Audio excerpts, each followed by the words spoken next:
Welcome to the Trinity Table Talk podcast, a resource for Trinity Anglican Church out of Littleton, Colorado. It'll be the goal of this podcast to serve as a resource for theological education and spiritual reflection for all those who might listen. I'm Andrew Wininger, and on this last episode of the season, we have Father Tim Suits and a very special guest, Bishop Ken Ross. Bishop Ross will be talking to us about the nature of Anglican church polity, the role of the clergy in the service of God's people, and the role of the laity to serve God throughout the world. Well, as we jump into this, I first want to express my gratitude to the listeners. This is the final episode of the season. You've joined us on a journey. Thank you for doing so. Tim and I have found it exciting. And on this episode, we have a very special guest. I love getting to say those words. We have Bishop Ken Ross with us to talk about church order and church polity. So firstly, thank you, Bishop Ken. It's awesome to have you. No, it's good to be here. Well, let's jump into it. What are the different offices of the church and their different responsibilities? So I think I want to lay some foundations in order to jump into that question first, if that's all right.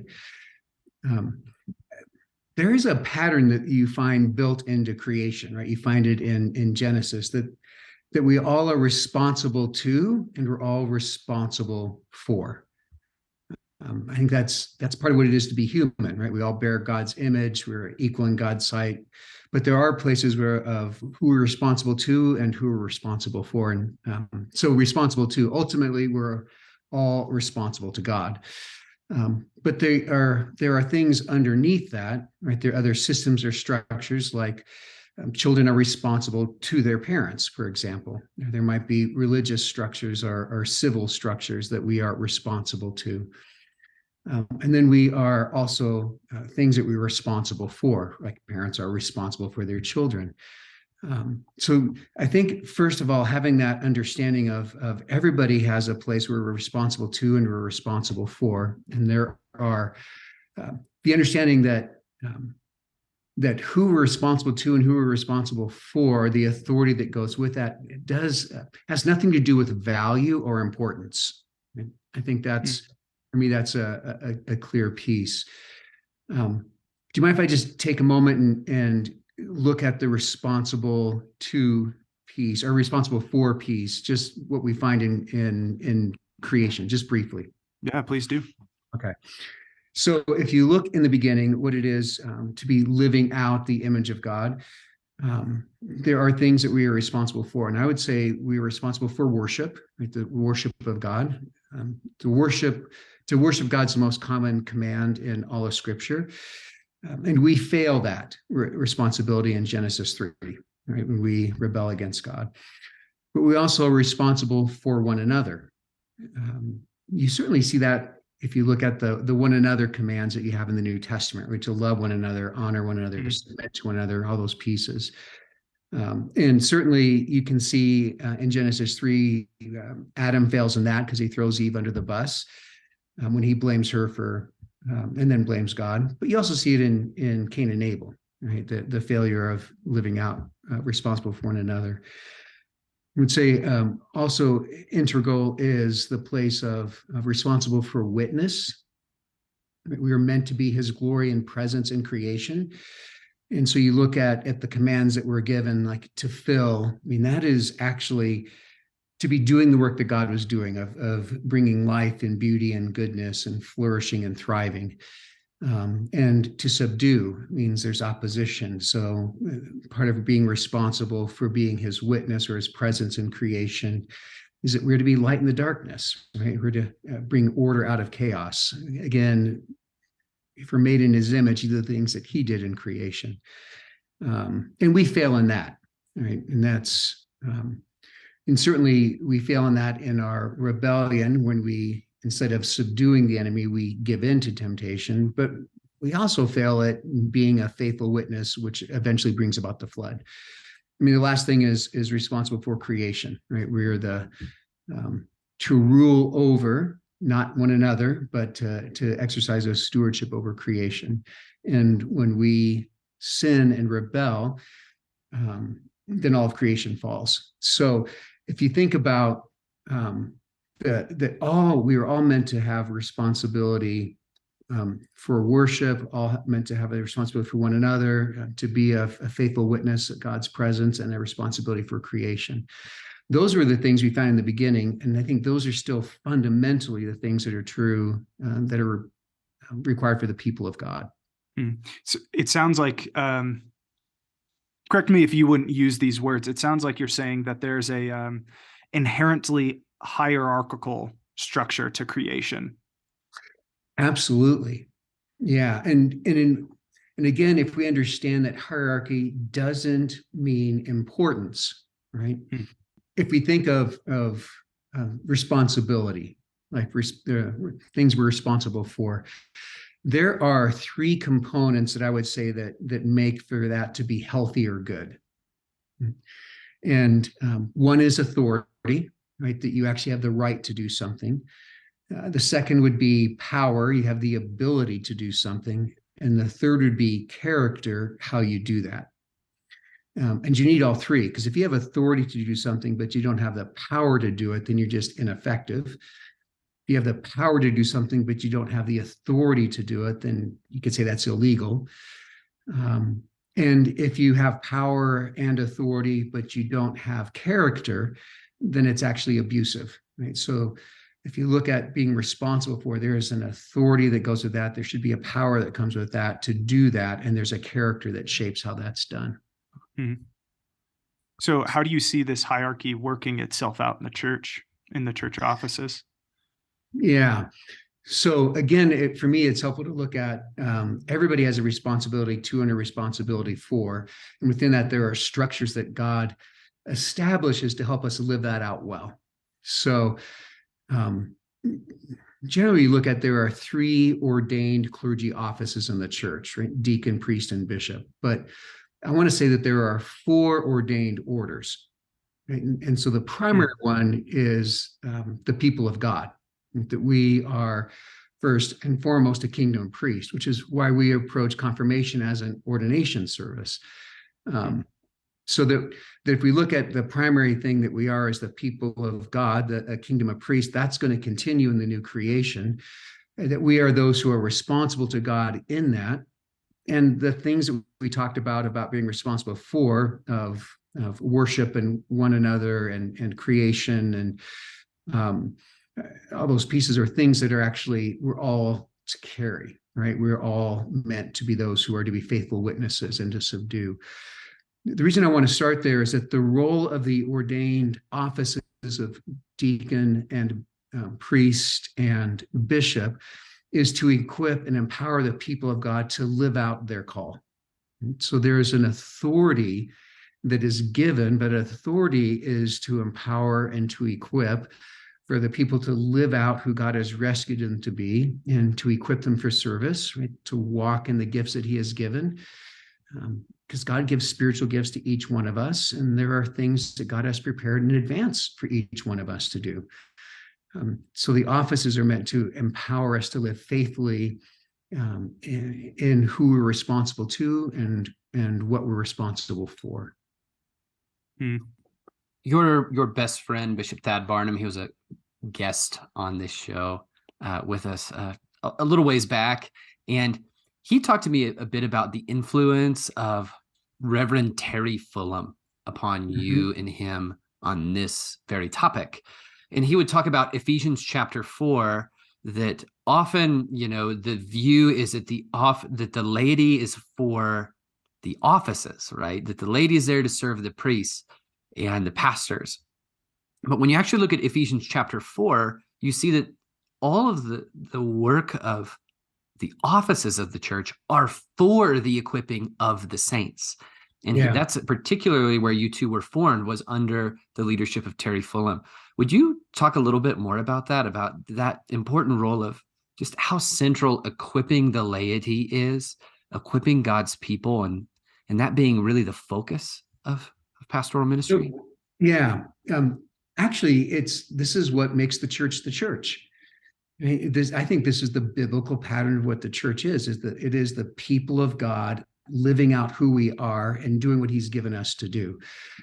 When we move into a place where we think that that the laity exists for the clergy, it's just backwards, and it actually we lose what it is to be the church, because you don't want to be a place where the minister ministers and the congregation congregates. The church is not to be, you've got two or three leaders, two or three who are engaged in ministry, and everybody else just receives the benefits of that. That we're all to be engaged in ministry, right? There's no such thing as a secular job. So everything we do is to be an expression of who we are as those who've been made children of God, but also to be living out our call to be his kingdom presence in this world. And I can tell you, Tim, I would much rather have a church with 300 ministers than a church with two or three and 295 people who watch them. It's going to be much more effective. So can you then go into how each office uniquely functions to serve God's people and to serve God? So first, let's start with the deacon. Okay. What is the deacon's role in serving God's people and serving our Lord? So I would say, if I were going to look at it and encapsulate it in one concept, is that the role of the deacon is to lead the people of God to be more like Jesus, because Jesus is actually the first deacon. He didn't come to be served, but to serve. So that we are to be a people who are marked by, we're not here to be served, we're actually here to serve. And so the deacon is meant to empower and equip and encourage this kind of leadership among all the people of God, a leadership that is seeking to serve and not be served. So is that why the deacon in particular takes center stage on Monday, Thursday? So at our church, we always have our deacon preach. Carrie preaches that Sunday or that Thursday, not Sunday. It's that Thursday. And then it's that beautiful image of Christ washing his disciples' feet and instituting this meal that he serves his people in the sacrament. Is that why the deacon takes center stage on Monday, Thursday? I think it can be a reason why you do that, right? Because, Jesus washing the disciples' feet is the picture of the diaconate. That's what we're all called to do. And he says, go and do likewise. It's why the deacon sets the table on Sunday. It's not just the act of serving so that other people can do things. It's the recognition the deacon is actually in their serving as part of that invitation. If you're thirsty, if you're hungry, come and eat and drink. That place of pouring out and serving for others. It's why they read the gospel. Right? Because the gospel is this picture of Jesus coming to serve us, right? Becoming one of us to rescue us, coming into our midst. And so the deacon brings the gospel into the midst as this picture of who Jesus is, which is meant to be a picture of who all of us are. Here's a question I think people who are newer to Anglicanism have, because maybe you've experienced this in like a Baptist church or Presbyterian church. It's that the deacon are people that just don't quite make it as priests. So we put them as deacons. Would you correct that thinking for us, Ken? Yeah. What I can say is, unfortunately, there was a period of the church where that was true. But historically, that wasn't true. And there's been really a movement in the last at least 100 years, maybe longer, to recapture the diaconate. Certainly, if Jesus is the first deacon and the model for the deacon, you wouldn't say, well, it's really for people who can't quite hack it as priests. It actually is the primary order after you hit, we're all the people of God, we're all the laity, right? It's why all of us were ordained a deacon first before we were ordained a priest or before we ordained a consecrated bishop, because we're all meant to serve in our offices, right? It's about that place of serving. So we're always a deacon. So the diaconate is a separate order, right? It's not a sub-order. It's not less important. It's just a separate and an equal order, but they have different functions. And how they function in the church is different, and what their leadership for is different. So I'm always struck by Acts chapter 6 that it's structured service.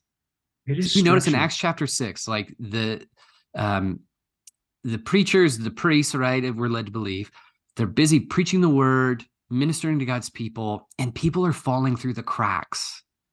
And Yeah. like the church doesn't let people fall through the cracks. Like, Yeah. we don't do that as a people. And so an office had to be formed to say, we need people that can bring structured, thoughtful minds and skill to service to make sure people don't fall through the cracks. And I think that's a key piece, because what that means is that it's not just you find the person who wants to serve and you make them a deacon and all they do is serve. That actually it's meant to be generative, right? It actually is to raise other people into service, Yes. creating those things so that people don't fall through the cracks. And it's interesting, right? That's defining of what a deacon is, and yet also you have, right, one of the first martyrs is a deacon who preaches the word and is killed, right? So there can be an expansiveness what it is to be a deacon, but that is a central piece that's always there. Yeah, the first deacon preached such a good sermon they killed him for it. Yeah. Well, speaking of preaching, now let's move on to the priesthood. And how did we come to that word priesthood? Because I think that is also, for many people, that can be a hang-up. But just tell us, what is a priest? What do they do? Where do we come up with that word? Where does their authority begin and where does it end? So priest, right? If you think of elder, presbyter, presbyteros, priest. I mean, priest is actually just a Anglicized form, English form of presbyter that developed. So if you, whatever context you come out of, right, it carries that sense. Some use the word priest because of the connection to the Old Testament as well. And if you think about the role of a presbyter or a priest, if a deacon is to help the people of God step into who they are as those who are meant to serve, the overarching theme I would give for a priest or a presbyter is that their work is to help us step into who we are as a kingdom of priests. So there's a leadership and a shepherding role in doing that, and that leadership and shepherding role is marked by word and sacrament. The primacy is proclamation, right? That the thing that marks the priesthood or the presbyterate is the proclamation of the gospel. So if somebody thinks they're called to that office and they don't feel called to proclamation, then they're not called to the office. Right? It is there is a primacy. The church is built on the proclamation of the gospel. There's a shepherding role that's there, right? And that's caring for, that's encouraging, that's rebuking and correcting where that's needed, doing it in love, but still the necessity of doing that. That's not as popular in our day. And there's the place of leading the congregation, right, to know Jesus more fully, but also leading them into mission. And that marks what a presbyter does. That's the raising up and equipping. So there's a discipling piece that marks it, that we grow in grace, we grow in the likeness of Jesus. There's also the mission part of it, right? That we are meant to be a kingdom presence. We are his witnesses. We are not just the holy huddle. We're meant to be God's presence in the world to bring others into the kingdom. And the priest has the role of helping lead people in that work as well. I love that image. I remember you saying at Synod, clericalism is from the pits of hell. And then I was like, yeah, that's my bishop. But I love that image of the deacon and priest have these ordained specific offices for the service of the church. That it emphasizes, as I'm processing, it emphasizes this point that in our church, it's not Tim, it's not Kyle, it's not Carrie who are the primary workers of the gospel. It's the church. Yeah. And Kyle, Tim, and Carrie are there to serve the church. With that in mind, how would you articulate the role of a bishop? In one sense, you could say the role of a bishop is similar to the role of a priest, but my congregation is the diocese. So I'm to be the pastor to the pastor. So there's a shepherding certainly for the pastors. And in some of the ways I'm going to talk about are actually part of what a priest is. I'm laying it out a little differently. I'm responsible to make sure that there's right doctrine in the church, right? That there's not false teaching, that the clergy and the churches are being true to the word of God. And certainly my role in ordinations and confirmations are part of that. You want to make sure people have the right foundations, the right doctrine. Certainly there's a teaching and preaching role that bishops have in that as well, and holding accountable to the word of God. So responsible for doctrine, responsible for discipline, which is actually part of what a rector or a presbyter's role is as well, right? That's part of the correcting and rebuking. So if somebody deviates and they refuse correction, then there's discipline, and that's part of defending the faith, right? And holding people accountable to right doctrine and right action. But that's also the place of understanding that discipline is about encouraging people, right? It's not punitive, it's to be restorative. So part of my role is that role of accountability, right? We're not just independent churches who get to do their own thing. And I can step in and resolve problems that the local church isn't able to resolve on their own. And then direction, wanting to help equip, empower, to make sure that our churches have gospel priorities, that the church is mobilized for the gospel, that people are really being raised up to bring the gospel of Jesus to others. So it's that empowering, equipping. So in one sense, I'm saying in a different way what the role of a presbyter is, but it's just that my congregation is the diocese. Mm-hmm.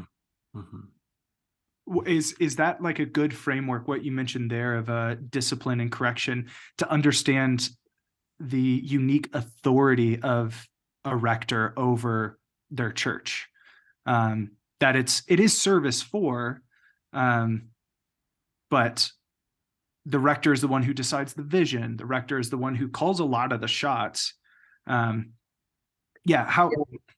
more about the authority. Yeah, so I would say that so the rector, and this is, I'm talking about a rector, the lead pastor of a church, which is different than just being a priest, right? Because a priest in a church only has authority if the rector gives it to him, right? That our structures are the places where authority is given, right? So I, as a bishop, I have the ability to ordain people. I only have the authority to ordain because I'm the diocesan bishop. If I retire, I have no authority to ordain anybody. I have the ability if I do it under somebody else's authority. So Tim, as the rector, holds the spiritual authority for Trinity, for the church, and then he can delegate that. And the other piece is understanding that he can invite people into that without abdicating it. So certainly, if he holds a spiritual authority, there's a place where he has a responsibility for the vision for the church, but it's also recognizing God speaks to his people through his people, and he can invite people, he should invite people into that conversation to help them discern, but that's not abdicating his authority. If you look at the sense of discipline, right, that is under the rector's authority. But to understand that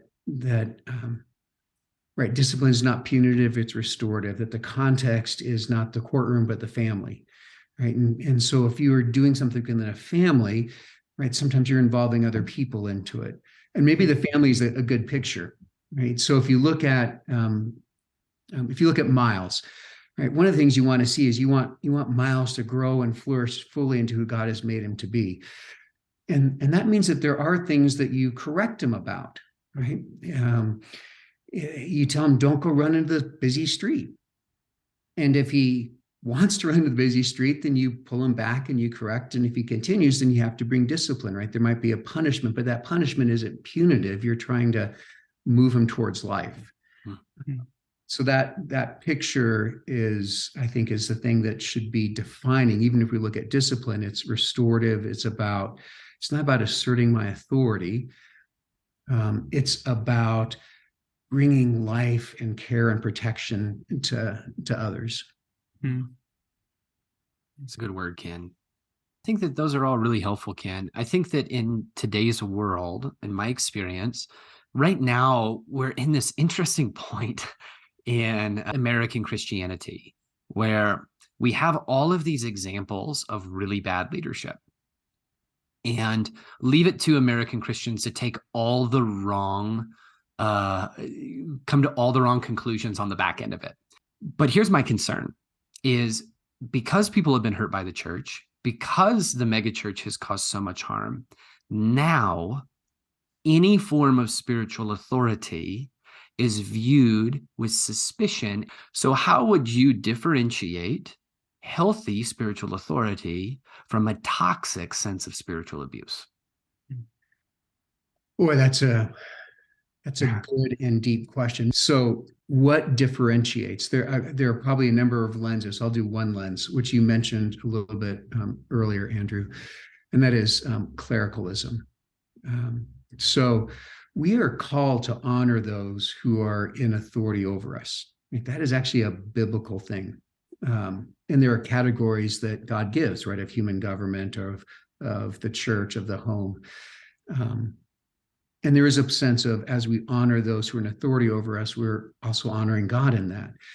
But we have to remember that honoring doesn't mean that somebody's more important or they have more value. Again, that picture of the Trinity. Or that they're always right. Or that they're always right. Absolutely. And we're actually called to honor all people, right? And we're supposed to, I think Romans 12 says we're to try to outdo one another in honoring others, understanding that dishonoring others dishonors God.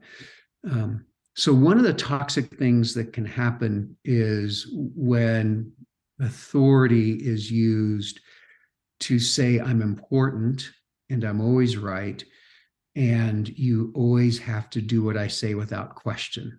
Again, that sense of, I'm actually not responsible to anybody. I'm just responsible for. And so if we confuse sense of importance or value or identity or ability with authority or honor, then we end up in things that are toxic. So, and maybe there's a difference, and I'm sure you've experienced this. There's a difference between standing in the authority you have without needing to feel like you've got to defend or prove yourself or exert it to show you're the boss, and trying to force your authority, right? So things get toxic when our sense of identity is wrapped up in our authority. So there certainly is that piece where then, the leadership is actually more about me and how important I am. And so when you have that kind of structure or system, and certainly celebrity pastors can fall prey to that, but there's no system of church governance or polity that is immune to this. No. That sin will be there anywhere. Mm-hmm. In any structure, you're going to find clergy demanding that they be honored. You're going to find that there are going to be those who are just overemphasizing their training and their expertise, that they're going to not have systems of accountability so they can just exert their authority. I would say something, you can always cut this out, right? I think that the other piece where we open ourselves to abuse actually is how we approach what it is to be the church, right? If we think church in the sense of we're a consumer, and all I am here for is to get and be given the things that bless me and make me feel good, then any kind of correction, any kind of loving rebuke is going to feel like it's wrong. Mm-hmm. Well, I think that's a great place to end this episode. Thank you again, Bishop Ken.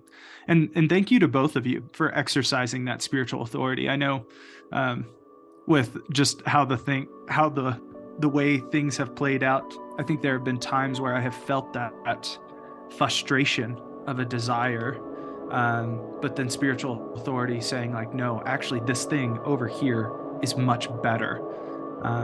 and then going that direction and finding that to be exactly true. So thank you. Many of us have been blessed by it.